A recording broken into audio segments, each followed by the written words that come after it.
Ambadas दानवेंचा cash bomb तर video खरा असल्याचं सिद्ध करा, आमदारकीचा राजीनामा देईन, आमदार महेंद्र दळवी यांचं दानवेंना आव्हान.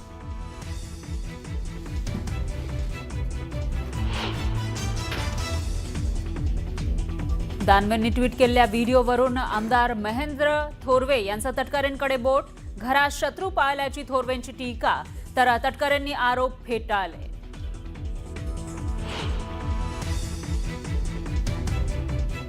तुकाराम मुंडेंना बडतर्फ करा, आमदार कृष्णा खोपडेंची मागणी. मुंडे समर्थकांकडून धमकीचे फोन येत असल्याचाही खळबळजनक आरोप, तर या प्रकरणाची चौकशी केली जाईल, मुख्यमंत्र्यांची प्रतिक्रिया.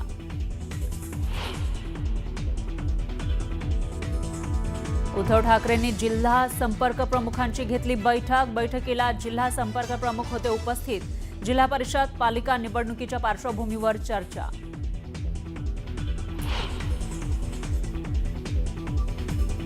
कोल्हापूरमध्ये स्ट्रॉंग रूम समोर उमेदवारांनी स्वखर्चाने लावलेले सीसीटीव्ही कॅमेरे काढले.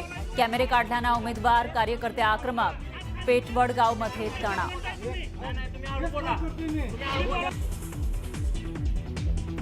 धाराशिवमधील ईव्हीएम ठेवलेल्या स्ट्रॉंग रूम बाहेर गोंधळ. स्ट्रॉंग रूम मधील मशीनचा संशयास्पद आवाज आल्याचा दावा. उमेदवार आणि पक्षांना सूचना न देताच पडताळणी केल्यानं दोन्ही शिवसेनेचे कार्यकर्ते आक्रमक. सरपंच संतोष देशमुख यांच्या हत्येला 1 वर्ष पूर्ण. मुख्य आरोपी कृष्ण आंधळे अजूनही फरार. देशमुख कुटुंबीय अजूनही न्यायाच्या प्रतीक्षेत, तर मनोज रांगेंचा धनंजय मुंडेंवरही गंभीर आरोप.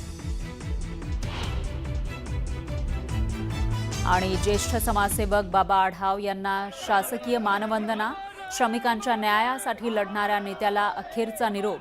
आढावांच्या पार्थिवावर शासकीय इतमामात अंत्यसंस्कार.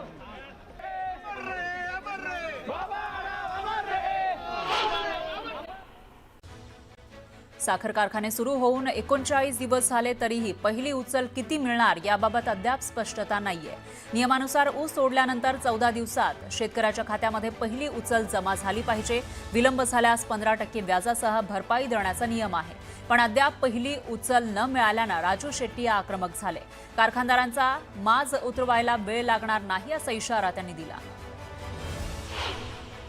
सोलापुरातील दमानीनगर जवळील रेल्वे पुलाच्या पाडकामामुळे वाहतूक दुसऱ्या मार्गाने वळवण्यात आली आहे. त्यामुळे पर्यायी मार्गावर पथदिवे आणि सीसीटीव्हीची आवश्यकता असल्यानं पोलीस प्रशासनानं मनपाकडे पत्रव्यवहार सुरू केलाय. शिरूर तालुक्यातील शिक्रापूरमध्ये बिबट्याची दहशत पसरली आहे. शेतकरी जितेंद्र गायकवाड यांच्या घरासमोरील ओट्यावर बसलेल्या पाळीव कुत्र्यावर बिबट्यानं हल्ला केला. हल्ल्याचा हा सर्व थरार सीसीटीव्ही कॅमेऱ्यात कैद झाला. बिबट्याच्या वाढत्या दहशतीमुळे परिसरात भीतीचं वातावरण पसरलंय.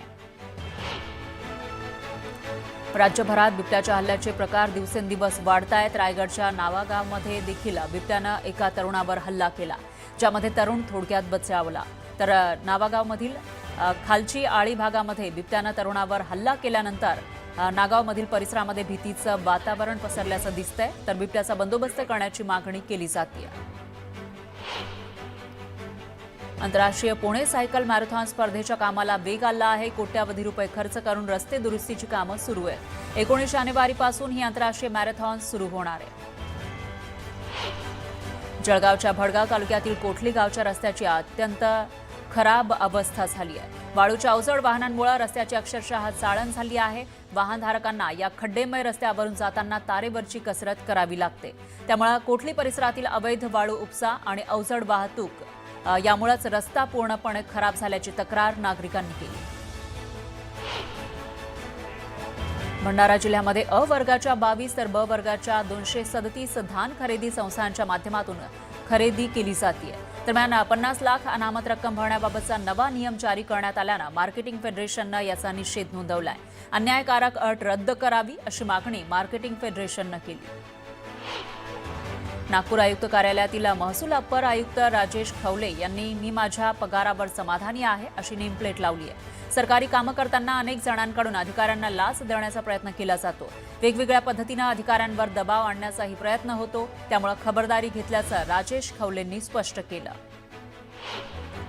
गोंदियामध्ये दरवर्षीप्रमाणे यंदाही परदेशी पक्ष्यांचं आगमन झालं. अर्जुनी मोरगाव तालुक्यातील तलावांवर स्थलांतरित पक्ष्यांचे थवेच्या थवे पाहायला मिळत आहेत। विशेषतः युरोपियन देश तसंच मंगोलिया, सायबेरियामधून विदेशी पक्षी मोठ्या प्रमाणामध्ये गोंदिया जिल्ह्यात दाखल झाले। कोल्हापूरच्या सीपीआर रुग्णालयातील भ्रष्टाचाराची शिवसेना युबीटी पक्षानं पोलखोल केली आहे। बिल मंजुरीच्या फाईलसाठी पैसे मागितले जात असल्याचा आरोप करत जिल्हा शल्य चिकित्सकांना शिवसेना युबीटीच्या कार्यकर्त्यांनी फैलावर धरलं। हापूसला वलसाड असं जीआय मानांकन देण्याच्या प्रस्तावाला डॉ. बाळासाहेब सावंत कोकण कृषी विद्यापीठानं विरोध दर्शवलाय। जीआय रजिस्ट्रीनं भारतीय किसान संघाला 1 महिन्याची मुदत दिलेली आहे। कोकण हापूसचे मानांकन अबाधित राहील असा विद्यापीठाचा विश्वास आहे। निकाल प्रतिकूल आला तर सर्वोच्च न्यायालयामध्ये दाद मागण्याचा इशाराही विद्यापीठानं दिलाय। पुणे महापालिका निवडणुकीच्या पार्श्वभूमीवर बेकायदा जाहिरात फलक आणि अनधिकृत बॅनरबाजीला आळा बसावा यासाठी बेकायदा जाहिरात फलकांसाठीच्या दंडात वाढ करण्यात आली आहे। प्रति जाहिरात फलक 1,000 रुपये दंड होता तो आता 10 ते 15,000 रुपये केला जाणार आहे, अशी माहिती महापालिका आयुक्त नवल किशोर राम यांनी दिली। जळगावच्या 40 गावात रब्बीची 92% पेरणी झाली आहे। कपाशीच्या घसरलेल्या दरामुळे यंदा शेतकऱ्यांनी मक्याला पसंती दिली, त्यामुळे मक्याच्या पेरणी क्षेत्रात विक्रमी वाढ झाली।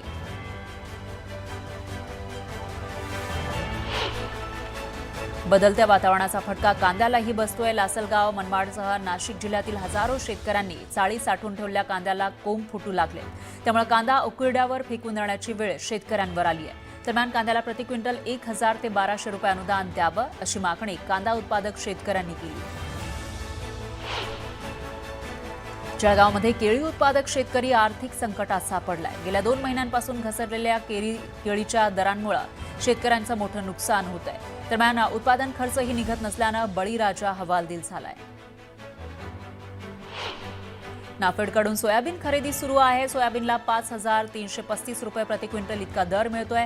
मात्र सोयाबीन खराब झाल्याचं म्हणत व्यापाऱ्यांनी खरेदी रखडवली आहे। यावरून राजू शेट्टींनी व्यापाऱ्यांवर घोटाळ्याचा आरोप केला।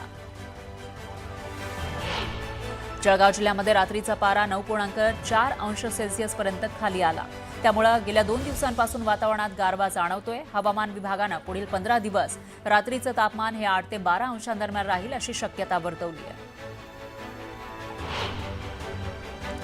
विधानसभेत अवैध दारूचा प्रश्न भाजप आमदार अभिमन्यू पवार यांनी उपस्थित केला। हा प्रश्न उपस्थित करताना त्यांनी लाडक्या बहिणीचा संदर्भ जोडला। यानंतर मग थेट मुख्यमंत्री फडणवीसांनी सत्ताधारी आमदाराला फटकारलं। प्रत्येक गोष्टीत लाडकी बहीण आणाल तर घरी बसावं लागेल असा इशारा त्यांनी दिला। तुकाराम मुंडेंना बडतर्फ करण्याची मागणी कृष्णा खोपडेंनी सभागृहात केली। तुकाराम मुंडेंनी नागपुरात महापालिकेचे आयुक्त असताना गैरव्यवहार केल्याच्या आरोपांवरून आमदार कृष्णा खोपडे आक्रमक झालेत। हाच मुद्दा भाजप आमदार कृष्णा खोपडेंनी उपस्थित केल्यानंतर सभागृहात एकच गदारोळ झाला।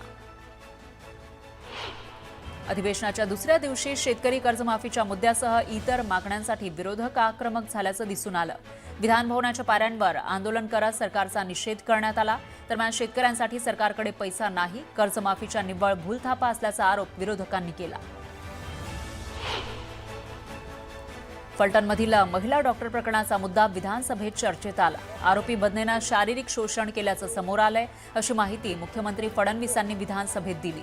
तर हातावर लिहिलेलं अक्षर महिला डॉक्टरचंच आहे हे तपासात उघड झालंय। 60 दिवसात आरोपपत्र दाखल करणार आहोत असं मुख्यमंत्र्यांनी सांगितलं। तर सर्व चौकशी होणार आहे, कोणाचीही सुटका होणार नाही असं आश्वासन सुद्धा त्यांनी दिलं।